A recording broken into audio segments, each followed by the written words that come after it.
చిట్టి ప్రాణాలు, మీకు తెలుసు కదా మేము ఎంతో కష్టపడి ఎన్నో విషయాలు సేకరించి ఫ్యాక్స్ వీడియోలు చేస్తున్నామని. సో ఒక చిన్న హెల్ప్ అడుగుతాను, కాదనకుండా చేస్తారు కదా? చేస్తారులేండి, నాకు తెలుసు. అదేంటంటే ఇంకా ఎవరైనా సబ్స్క్రైబ్ చేసుకోకుండా మన వీడియోలు చూస్తున్నట్టయితే మన ఫన్మోజీ ఫ్యాక్స్ ఛానల్ ఇప్పుడే సబ్స్క్రైబ్ చేసుకుని ఆ పక్కనే ఉన్న గంట సింబల్ ని కొట్టండి. దాంతో ఈ చిట్టి ప్రాణం చాలా హ్యాపీ ఫీల్ అవుతుంది. అమ్మా అమ్మా కడుపు నొప్పే బాబోయ్, పొట్టంతా పట్టేసింది, ఊపిరి కూడా ఆడట్లేదు. ఏమైందిరా? ఇందాకటి దాకా బాగానే ఉన్నావుగా, సడన్ గా ఇలా అయిపోయావు? ఓంకార్ అన్నయ్య అరిసినట్టు కడుపు నొప్పి అని అరిసాను కదా, మళ్ళీ ఏంటని అడుగుతావేటి?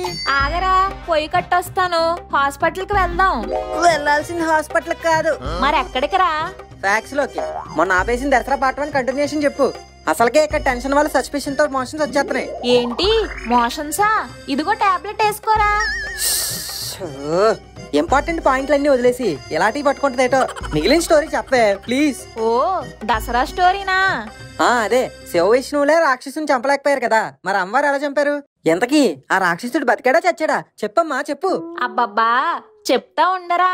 ఇదిగో ఎడిటర్ బాబు, అర్జెంటుగా లోగో వేయలేదనుకో ఉప్మా తినిపించేస్తాను.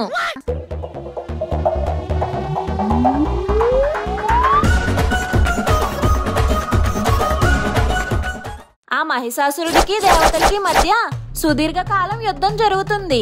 కానీ ఎవరు ఆ మహిషాసురుడిని ఓడించలేకపోతారు. దీంతో త్రిమూర్తులు దేవతలు అందరూ ఆ రాక్షసుడిని అంతం చేసే మార్గం కోసం ఆలోచిస్తూ ఉంటారు.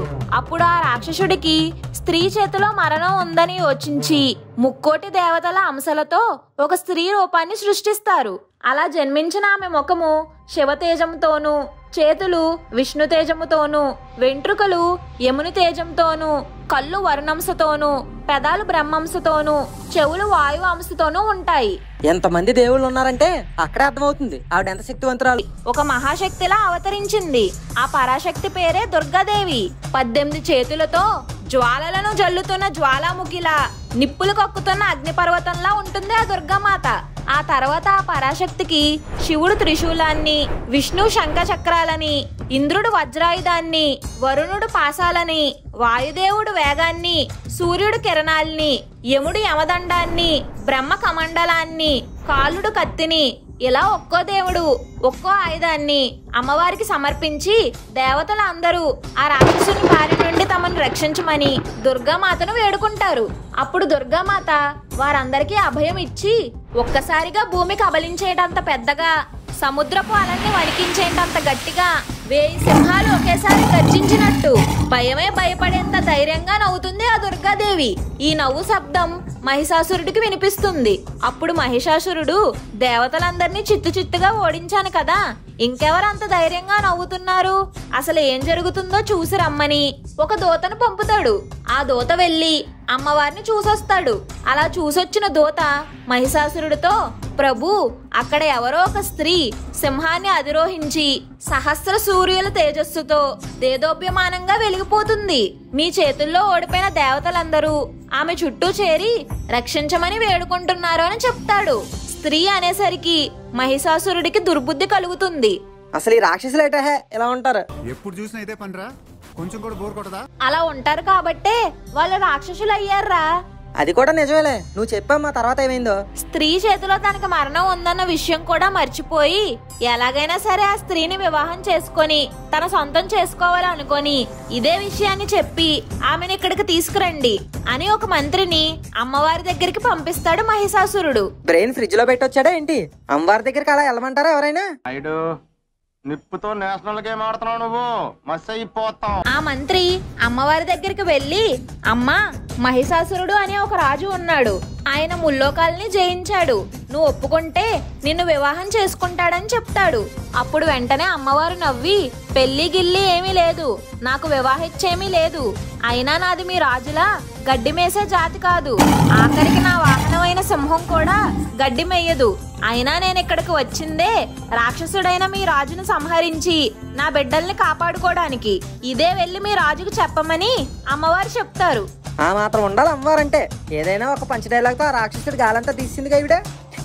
మంత్రి వెళ్లి, పెళ్లి కాదంట ప్రభు, మీతో సరాసరి యుద్ధమే చేస్తుందంట అని మొత్తం జరిగిందంతా మహిషాసురుడితో చెప్తాడు. అప్పుడు మహిషాసురుడు, ఒక ఆడది మాతో యుద్ధం చేయడం ఏంటి? ఆ త్రిమూర్తులే నన్నేమీ చేయలేకపోయారు. అల్పురాలు అబలైన ఈ స్త్రీ నన్నేం చేస్తుంది అని కొంతమంది సైన్యాన్ని పిలిచి, మీరు వెళ్లి వెంటనే ఆ స్త్రీని తీసుకురండి అని ఆజ్ఞాపిస్తాడు మహిషాసురుడు. సింహాన్ని బంధించమని గొర్రెలు పంపిస్తాడేటి పిచ్చోడు. పాపం వాళ్ళకేం తెలుసు అక్కడుంది ఆది పరాశక్తి అని. అలా బంధించడానికి వచ్చిన సైన్యాన్నంతా చీల్చి చెండాడుతుంది అమ్మవారు. అంతే కదా మరి, అగ్నిపర్వతాన్ని దూరం నుంచి చూడాలి గాని అందులో దూకుతా ఎదురీగుతా అంటే ఎవరైనా బుడిదవ్వాల్సిందే. ఇంకా ఎంత ఎదురు చూసినా తిరిగి రాని సైన్యానికి ఏమైందో తెలుసుకున్న మహిషాసురుడు దుర్గామాతతో యుద్ధానికి సిద్ధమయ్యాడు. కథలో అసలు ఘట్టం రానే వచ్చింది. మహిషాసుర వధ. దుర్గామాత సింహం మీద యుద్ధ భూమిలోకి అడుగు పెట్టగానే అసుర సైన్యం అంతా వణికిపోతారు. అమ్మవారు చేసే దాడికి అసుర సైన్యం అంతా శవాలుగా మారారు. వారి రక్తం ఏరులై పారింది. అమ్మవారి వాహనమైన సింహం కూడా మహిషుని సైన్యం మీద విరుచుకుపడింది. చిక్షుర, చమర, ఉగ్రస్య, మహాహను, బిదల ఇలా మహిషాసురుని సైన్యాధ్యక్షులందరూ అమ్మవారి కత్తి వేగానికి పుట్టిన గాలికి ఎండిపోయిన ఆకుల్లా రాలిపోయారు. ఇక చివరికి మహిషాసురుడు ఒక్కడే మిగిలాడు. మహిషాసురుడు మామూలు రూపంతో గెలవలేననుకున్నాడో ఏమో, అందుకని తన అసలు రూపమైన మహిషాకారంలో యుద్ధం చేయడం మొదలుపెట్టాడు. తన కొమ్ములతో పెద్ద పెద్ద కొండలను పెకిలించి విసురుతూ యుద్ధం చేస్తాడు.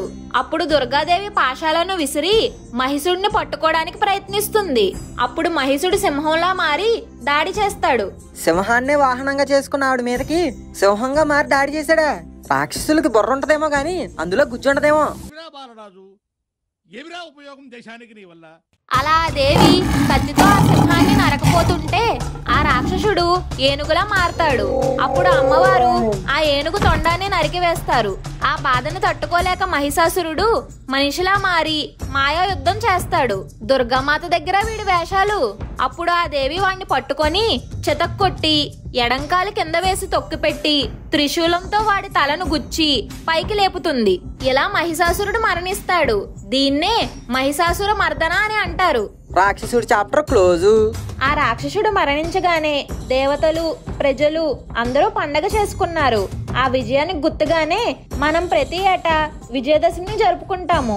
ఇంత స్టోరీ ఉందా దసరా వెనకాల? అయినా అమ్మవారు చాలా గ్రేట్ అమ్మా. ఆ రాక్షసుని వధించి దేవుళ్ళందరినీ రక్షించింది. ఈ మహిషాసుర మర్దనాన్ని గుర్తు చేసుకుంటూ ఒక్కో రోజు ఒక్కో శక్తి రూపాన్ని పూజిస్తూ దేవి నవరాత్రులు జరుపుకుంటాము. శైలపుత్రి, బ్రహ్మచారిణి, చంద్రగంట, కూష్మాండ, స్కందమాత, కాత్యాయిని, కాలరాత్రి, మహాగౌరి ఇలా ఒక్కో రోజు విశిష్టను గుర్తు చేస్తూ శక్తి రూపాలను పూజిస్తారు. వీళ్ళనే నవదుర్గలు అంటారు. నవదుర్గల అసలు ఎవరు వీళ్ళు? వీళ్ళ స్టోరీ ఏంటి? ఈ నవదుర్గల శక్తి రూపంలో ఒక శక్తి రూపమైన కాలరాత్రి, అదే మహాకాళి అవతారమే లయకారుడైన శివుడు వక్షస్థలం మీద కాలు మోపుతుంది. శివుడి గుండెల మీద కాలు మోపడమా? వింటుంటేనే నరాలు దారాలా సాగిపోతున్నాయి. అసలు అలా ఎందుకు కాలు పెట్టింది? అసలు ఏమైందో చెప్పమ్మా. వినాలి అని నువ్వు అడిగావు, మరి మన సబ్స్క్రైబర్స్ కూడా వినాలని ఉందో లేదో అడుగు. వాళ్ళు వింటానంటే చెప్తా. చూసారుగా సబ్స్క్రైబర్లు, ఇది ఇవాల్టి వీడియో. దీని తర్వాత ఏమైందో తెలుసుకోవాలంటే లక్ష్మి ఆంటీ వీడియోని కంటిన్యూ చేయండి అని కింద కామెంట్ బాక్స్ లో పెట్టండి. అలాగే లైక్, షేర్ చేసి మన ఫన్మోజీ ఫ్యాక్స్ ఛానల్ ని సబ్స్క్రైబ్ చేసుకోవడం మాత్రం మర్చిపోకండి.